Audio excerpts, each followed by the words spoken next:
Hey guys, so the attendance tonight was 2,600. There were no transports. Nobody was transported tonight. The performance of the night went to Rodriguez, Miradov, Chandler, and Poirier. They all won $50,000. Congratulations. Pretty big night in the lightweight division, especially. So let's start with the main event. You know, Dustin Poirier, I think one of the biggest wins of his career. What did you think of his fight tonight? Yeah, no, he came out. Habib, when I was with him last week, said he needs to come out in that first round. He needs to try to grapple, not strike with him. You know, tire him out, make him use his arms and legs, get him past. You know, he thought a round and a half. And he thought the fight would go the other way if he could get Conor out of the first round and a half. Have you had a chance to speak to Conor yet after the result? No, I haven't seen anybody. I want to ask you what you thought about Michael Chandler as well. Like I said, an amazing debut from him. When guys come into the UFC for the first time, they usually have a rough, first time in the big stage. He didn't. He came out and almost seemed like Hooker froze in that first round, and Chandler was just all over him and put on an incredible performance. Listen, man, when you get the platform that we had tonight, you make the most of it, and that kid did. Some people did tonight, and some didn't. Yeah. I guess now the big question is, because those were two great wins, was Habib impressed by anybody? Do we know what he's thinking?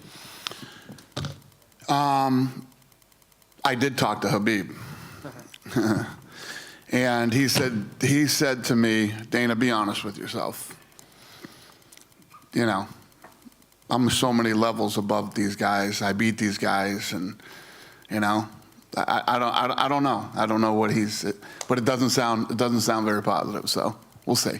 And what he said was, I told you guys before, he won't hold the division up. I mean, he already retired. He's basically retired. I'm the one that's been, you know, trying to get him to do one more. Yeah.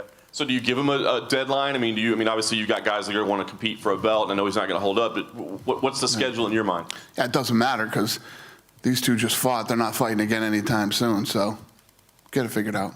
You think if he is done, do you think those are the two guys that fight for the lightweight title? Yeah. We know you were going after the Pirates, the illegal streaming. Any news on that? Yeah. Part? So let me tell you that story. It's my phone. So the night that I guess it was I did an interview with BT, and then I did I think you asked me at the press conference, right? And you know, I basically said this is what's going to happen. So, and I told you guys that we found the guy, and we were watching him. He put out a statement that night, said, I will not be streaming the McGregor versus Poirier anymore, but I will show you how to buy it legally, and put out this huge statement, and now his whole streaming service has been deleted and is gone, disappeared. One down and a shitload to go. And I'm ready. Every event, I'm going to go after one of these guys, or more. We'll see. Fair enough. Last thing for me, we didn't get to see you after the weigh-ins. And who you are, guy that did this? Good move. We had you, pal. I don't know if he knew something or what, but we had you, and all you had to do was pop up that stream, and you were in big trouble. So he did the right thing. When you're watching the main event, the first round, Conor going for the shoulder strikes again, Dustin Poirier going for the takedown. When you're watching that first fight, was it playing out how you had expected? Well, I think Conor had a good first round, doing what Conor does, but Poirier did too. I think Poirier fought the way he needed to fight in the first round. Then the calf kicks seems obviously played a major factor. 100%. And then I think Dustin even said he kind of thrives being overlooked. He didn't say he was being overlooked this fight, but I think a lot of people were looking forward to the Habib-Conor fight. Did you think, A, was he being overlooked, and did he thrive? Every time I did an interview, I had to talk about Dustin Poirier because the interviewers weren't. Yeah, he was totally overlooked. And then Dan Hooker took his gloves off and tossed him into the octagon after he left. Have you spoken to him at all? No, There was I haven't talked to anybody except Khabib. Where does Charles Oliveira fit into this lightweight title picture, too? Yeah, good question.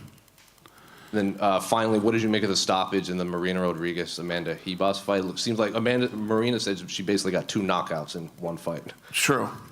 That is true. Yeah, it was a bad. You know, he got too close to it to make them think that it was over, and then the second stoppage was good. I guess that's the way to put it. But yeah.